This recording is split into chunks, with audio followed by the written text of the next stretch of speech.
ছোট গ্রামে রবি ও শ্যাম নামে দুই ভাই বাস করত। তারা খুবই দরিদ্র ছিল, কিন্তু তারা চিরকাল হাসি খুশি ভাবে জীবন কাটাতো। একদিন দুপুরবেলা রবি ও শ্যাম বাইরে খেলতে গেল। আজ বনে খেলা করতে যাই চল। হ্যাঁ, আমারও তো বনে খেলা করতে যেতে বেশ ভালো লাগে। তারা দুজন গল্প করতে করতে বনের দিকে খেলতে চলে গেল।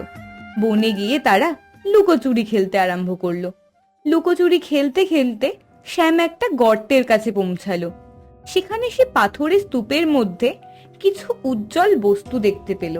এদিকে রবি শ্যামকে খুঁজতে খুঁজতে তার কাছে পৌঁছালো। এটা কি বলতো ভাই, সোনার মতো কেমন চকচক করছে না? এরপর রবি পাথরের স্তূপের মধ্যে হাত ঢুকিয়ে বাক্সটা বার করিয়ে আনলো। সঙ্গে সঙ্গে চারিদিকে দ্রুত হাওয়া বইতে লাগলো।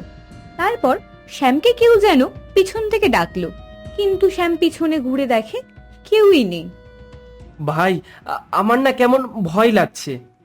আরে ভয় পাস না, চল বাড়ি যাই চল, সন্ধে হতে চলেছে। তারপর তারা বাড়ির দিকে যেতে লাগলো। শ্যামের বারবার মনে হচ্ছিল তাদের পিছনে কেউ যেন হাঁটছে। শ্যাম যখন পিছনে ঘুরে তাকালো, সে দেখতে পেল একজন কাঠুরিয়া বুড়ি তাদের দিকে তাকিয়ে আছে। এই বাক্স তোমরা কোথায় পেয়েছো? এই বাক্স আমরা জঙ্গলে পেয়েছি। এই বাক্স অভিশপ্ত বাক্স। এই বাক্স তোমরা বাড়ি নিয়ে যেও না। না না, এটা এটা আমরা কুড়িয়ে পেয়েছি, এটা আমাদের। এই বলে তারা দৌড়াতে আরম্ভ করলো। তারা মুদ্রার বাক্সটা হাতে নিয়ে দ্রুত বাড়ির দিকে ফিরল। বাড়ি এসে রবি মুদ্রার বাক্সটা মাকে দেখালো। রবির মা বাক্সের ভেতরে থাকা সোনার মুদ্রাগুলো দেখে অবাক হয়ে গেল। তারপর মুদ্রাগুলোর মূল্য বুঝতে পারার পর তিনি চোখে জল এনে বলেন, এই মুদ্রাগুলো তো অনেক মূল্যবান। এই মুদ্রাগুলো তোরা কোথায় পেয়েছিস? মা, আমরা জঙ্গলে খেলতে গিয়েছিলাম, সেখানে এক পাথরের স্তূপের মধ্যে এই বাক্সটা আমরা পেয়েছি। এরপর রবির মা সেই মুদ্রা সহ বাক্সটাকে তাদের বাবার কাছে নিয়ে গেল। মুদ্রাগুলো দেখে রবির বাবা অবাক হয়ে বলেন, এ তো অনেক মূল্যবান। আমরা অবশেষে একটু সুখের মুখ দেখতে পাবো। চলো আমরা এই মুদ্রাগুলো বিক্রি করে দিয়ে আসি। কিন্তু সবাই যদি জানতে পেরে যায় আর তারা যদি ভেবে নেয় আমরা এই মুদ্রাগুলো চুরি করে এনেছি, তাহলে আমরা তো অসুবিধায় পড়ব।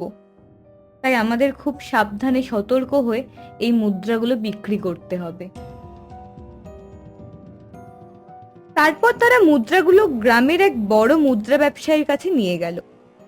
ব্যবসায়ী তো মুদ্রাগুলো দেখে অবাক হয়ে গেলেন এবং তিনি সন্দেহ করে বলেন, এ তো খাঁটি সোনার মুদ্রা। এ তোমরা কোথায় পেয়েছো? এগুলা তোমরা চুরি করে আনোনি তো? না, আমরা চুরি করিনি, এগুলো আমাদের ছেলেরা কুড়িয়ে পেয়েছে। ও, তার মানে এগুলো তোমাদের ছেলেরা চুরি করেছে? না না না, এগুলো আমরা চুরি করে আনিনি। ব্যবসায়ী তাদের কথা বিশ্বাস না করে গ্রামের প্রধানকে খবর দিল। গ্রামের প্রধান একজন সদ্গুণ সম্পন্ন ব্যক্তি ছিলেন। তিনি জানতেন রবির বাবা মা গরিব হতে পারে, কিন্তু চোর নয়। তারা খুব সৎ মানুষ। কিন্তু তিনিও মুদ্রাগুলো দেখার পর সন্দেহ করতে লাগলেন। তিনি রবির বাবাকে বলেন, এই মুদ্রাগুলো চুরি করার অভিযোগ উঠেছে। তোমরা কি সত্যিই এগুলো চুরি করেছো? আমরা সত্যি বলছি, আমরা চুরি করিনি। আমাদের সন্তানরা জঙ্গলে মুদ্রাগুলো কুড়িয়ে পেয়েছে।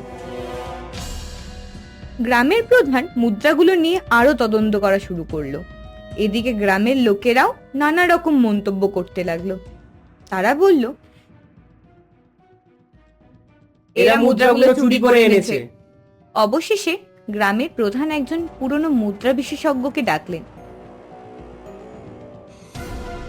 তিনি মুদ্রাগুলো পরীক্ষা করে বলেন, এই মুদ্রাগুলো আসল। এগুলো অনেক পুরানো দিনের মুদ্রা। এগুলো এখন আর পাওয়া যায় না। গ্রামের লোকেরা তৎক্ষণাৎ তাদের ভুল বুঝতে পারল। তারা বুঝতে পারল ছেলেগুলো নির্দোষ, তারা চুরি করেনি। গ্রামের লোকেরা তাদের কাছে ক্ষমা চাইল। এরপর রবির পরিবারকে তাদের কুড়িয়ে পাওয়া সোনা ফিরিয়ে দেওয়া হলো। তারা সেগুলো পেয়ে আনন্দ ও উল্লাসে মেতে উঠল। কিন্তু এই আনন্দ তাদের বেশি দিন থাকলো না। শ্যামের খুব শরীর খারাপ হলো। ডাক্তার ডাকা হলো। ডাক্তার বললেন, এর কঠিন জ্বর হয়েছে, আমার পক্ষে একে ঠিক করা অসম্ভব। তখন রবি সেই জঙ্গলের বুড়ির কথা মনে পড়ল। সে তার মাকে সবটা খুলে বলল। তার মা সব শুনে কাঁদতে শুরু করলেন। রবিও তার মায়ের কষ্ট সহ্য করতে না পেরে সেও কাঁদতে লাগলো। কিছুক্ষণ পরে তার বাবা বাড়ির মধ্যে একটি বয়স্ক মহিলাকে নিয়ে প্রবেশ করলেন। রবি বয়স্ক মহিলাকে দেখে চিনতে পারল। এই সেই কাঠুরিয়া বুড়ি যাকে তারা বনের মধ্যে দেখেছিল। আমি তোমাদের আগেই বলেছিলাম, এই বাক্স অভিশপ্ত বাক্স। তোরা আমার কথা শুনলি না।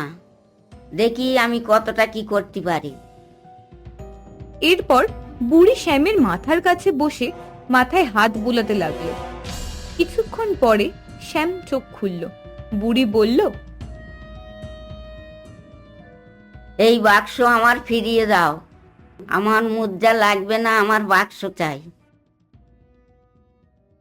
রবির মা বুড়িকে বাক্স ফিরিয়ে দেওয়ার সঙ্গে সঙ্গে বুড়ি বাড়ি থেকে বেরিয়ে গেল। এরপর থেকে শ্যামের আর জ্বর আসেনি। বনভূমিতে খেলা করে পাওয়া সেই মুদ্রাগুলো তাদের জীবনের মোড় ঘুরিয়ে দিল এবং তাদেরকে দারিদ্রতার হাত থেকে মুক্ত করল। এবং রবি ও শ্যাম নিজেদের সততা ও নিষ্ঠার জন্য চিরকাল গ্রামের লোকেদের কাছে স্নেহময় হয়ে রইল। এভাবেই শেষ হলো রবি ও শ্যামের অদ্ভুত কাহিনী, যেখানে একটি ছোট্ট খেলা তাদের জীবনের বড় পরিবর্তন আনলো।